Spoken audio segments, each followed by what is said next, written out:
Good and evil, they are the ultimate opposites. But many people do not know the importance of these two, and especially the importance of evil, the bad.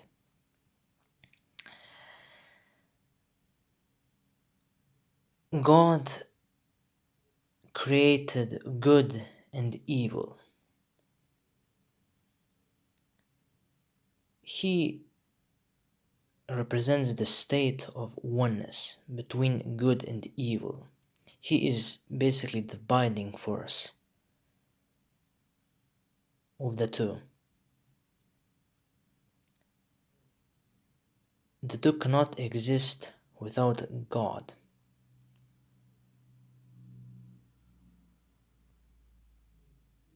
And that we call unity. So, God created humans with morality, free will, and consciousness. And He created animals with no morality. They make spontaneous decisions, they have no free will, no consciousness.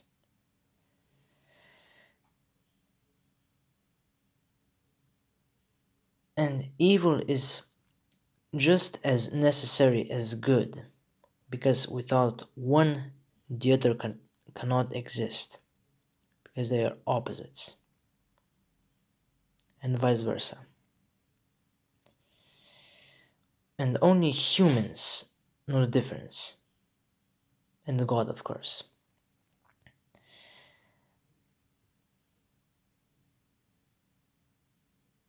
They are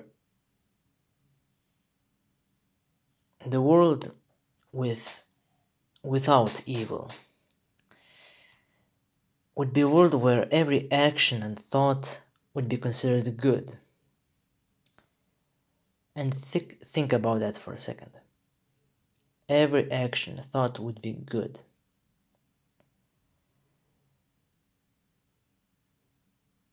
That would mean that every evil action and thought in this world, in our world where we live in right now, would there be considered good. So murder would be considered good, rape would be considered good, racism would be considered good.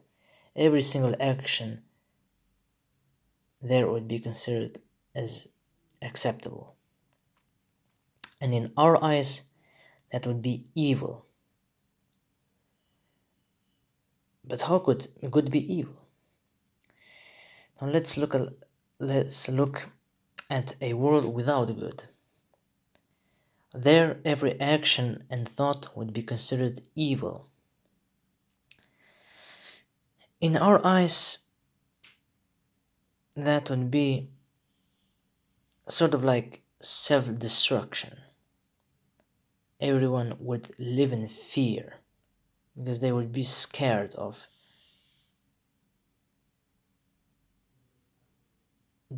doing anything and thinking of anything. They would be scared of that, scared of being punished.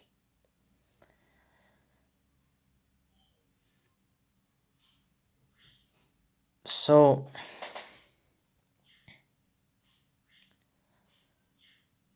when they are basically, ethically speaking, they are the same when isolated, but they are different morally speaking when united.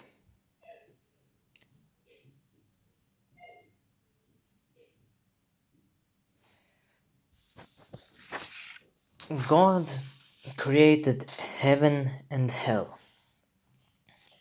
They are both needed as they both serve a purpose.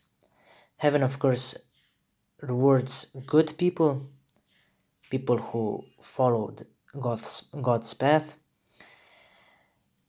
and hell is for those who did not follow it, for the evil people. And when God created humans, He created good and evil so that humans could learn from Him, from God.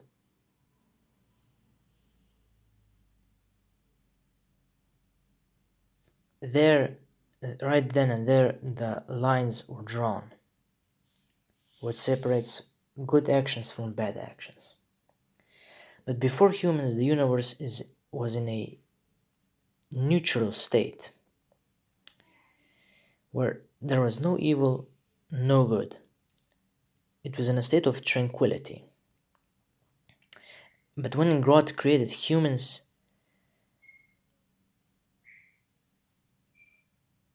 evil and the good broke apart.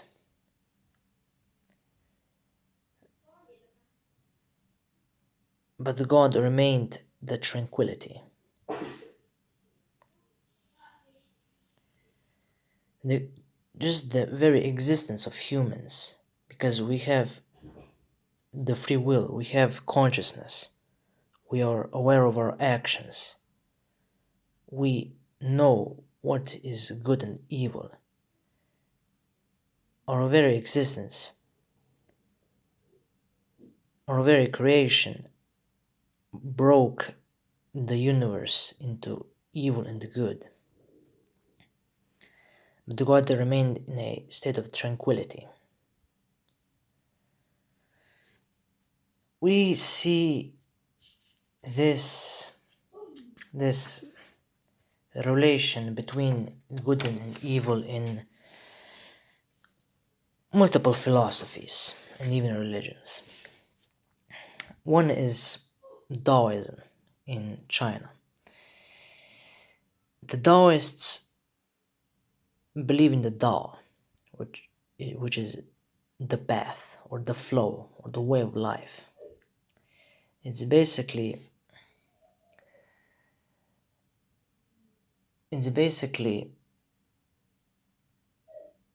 the flow of the universe, which flows like water.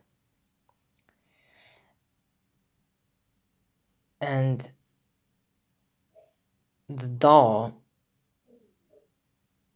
is basically the yin and yang. The yin is order, the yang is chaos. And those two are connected by the Tao. So that they can exist, they are connected by the Tao. And we can compare this directly with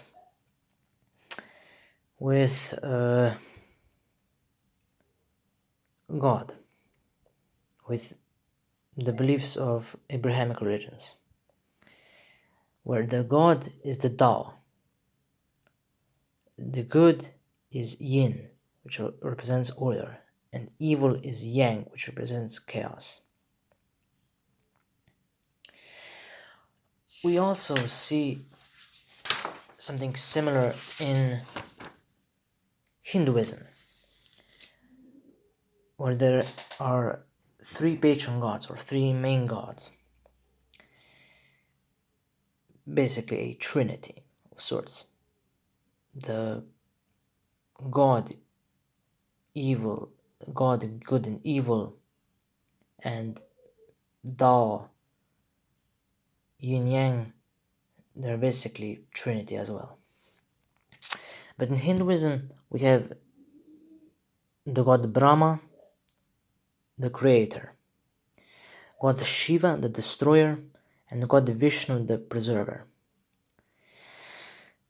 And god Brahma, the creator, can be considered like God, the creator. He creates, quote, evil and quote God, quote good, sorry. And he's basically in a state of tranquility.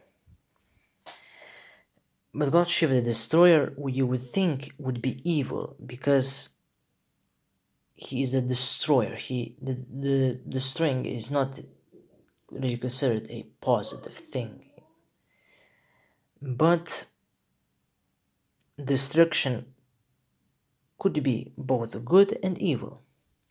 It can be good because it destroys evil, and it can be evil because it destroys good. Now let's take a look at God Vishnu, the preserver. You would think he would be good because he preserves, he maintains. But preservation can be good and evil as well. It can be good because it preserves good, and it can be evil because it preserves evil. And if you take a look at this, it's basically the same.